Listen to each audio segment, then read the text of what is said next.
தேர்தல் தேதியோட உங்களுக்கான ஓட்டர் ஸ்லிப்பை எப்படி ஆன்லைன் மூலமாக டவுன்லோட் பண்ணுறதுன்னு தான் பார்க்க போகிறோம். இதை பற்றி பார்க்குறதுக்கு முன்னாடி இது வரைக்கும் நம்ம பேஜை ஃபாலோ பண்ணலாம் அப்படின்னா மறக்காமல் ஃபாலோ பண்ணுங்கள். முதல்ல இந்த வெப்சைட் ஓப்பன் பண்ணிக்கோங்க, voters.ec.government.in.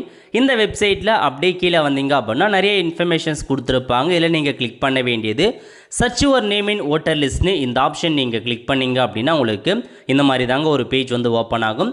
இதில் 3 ஆப்ஷன்ஸ் கொடுத்துருக்காங்க, search by EPIC, search by details, search by மொபைல்னு. இதில் முதல்ல இருக்க பாருங்கள், சர்ச் பை எபிக்கை கிளிக் பண்ணிவிட்டு லாங்குவேஜை வந்து பார்த்தீங்க அப்படின்னா தமிழ் சூஸ் பண்ணிக்கோங்க. இதில் ஓட்டர் ஐடி கார்டு நம்பரை கேட்டிருக்காங்க. இதில் போயிட்டு உங்கள் ஓட்டர் ஐடி கார்டு நம்பரை கொடுத்துட்டு ஸ்டேட் வந்து தமிழ்நாடு அப்படின்ற ஆப்ஷன் நீங்கள் வந்து கிளிக் பண்ணிவிட்டு கீழே ஒரு கேப்சா கோடு கொடுத்துருக்காங்க பாருங்கள். இந்த கேப்சா கோடை நீங்கள் என்ட்ரு பண்ணுற மாதிரி இருக்கும். ஓகே, என்ட்ரு பண்ணிட்டு சர்ச் அப்படின்ற ஆப்ஷன் நீங்கள் கிளிக் பண்ணிங்க அப்படின்னா உங்களுக்கான எல்லா டீட்டெயில்ஸுமே வந்துருங்க. இதில் ஆக்ஷனில் வியூ டீட்டெயில்ஸ்னு இருக்குது பாருங்கள். இந்த ஆப்ஷன் நீங்கள் கிளிக் பண்ணிங்க அப்படின்னா ஸோ உங்களுடைய வாக்காளர் விவரங்கள் எல்லாமே இதில் கொடுத்துருப்பாங்க. உங்கள் பெயர் என்ன, ஃபாதர் நேம் என்ன, ஏஜ் என்ன, ஸோ ஓட்டர் ஐடி நம்பர் என்ன, உங்களுடைய சட்டமன்ற தொகுதி எது, எங்கே போயிட்டு ஓட்டு போட போகிறீங்க எல்லாமே கொடுத்துருக்காங்க. ஸோ இதில் கீழே இருக்க பாருங்கள், வாக்காளர் தகவலை அச்சிடவும் பிரிண்ட் ஓட்டர் இன்ஃபர்மேஷன். இந்த ஆப்ஷன் நீங்கள் கிளிக் பண்ணிங்க அப்படின்னா உங்களுக்கு இந்த மாதிரி தாங்க டவுன்லோட் ஆகி காமிக்கும். இதுதான் உங்களுக்கான ஓட்டர் ஸ்லிப்.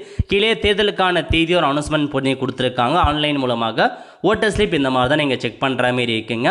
ஸோ தேர்தலுக்கு 5 நாட்களுக்கு முன்னாடி உங்கள் வீடு தேடி வந்து இந்த ஓட்டர் ஸ்லிப் வந்து ப்ரொவைட் பண்ணுவாங்க. இதுக்கு முன்னாடிலாம் ஓட்டர் ஸ்லிப்பில் ஃபோட்டோவோட வரும், பட் இந்த தடவை ஃபோட்டோ வராது அப்படின்ற மாதிரி சொல்லிட்டாங்க. அதனால் ஓட்டர் ஸ்லிப்பை வச்சு மட்டுமே உங்களால் வாக்கு செலுத்த முடியாது. கூடவே ஏதாச்சும் ஒரு ஐடென்டிட்டி டாக்குமெண்ட்டை நீங்கள் எடுத்துகிட்டு போகணும் அப்படின்றத சொல்லிட்டாங்க. ஸோ ஆன்லைன் மூலமாக இந்த மாதிரி தான் உங்களுக்கான ஓட்டர் இன்ஃபர்மேஷன் நீங்கள் தெரிஞ்சுக்கிற மாதிரி இருக்கும். நிறைய பேருக்கு தெரியப்படுத்துங்க. அடுத்த ஒரு நிலையுடன் சந்திப்போம். நன்றி, வணக்கம்.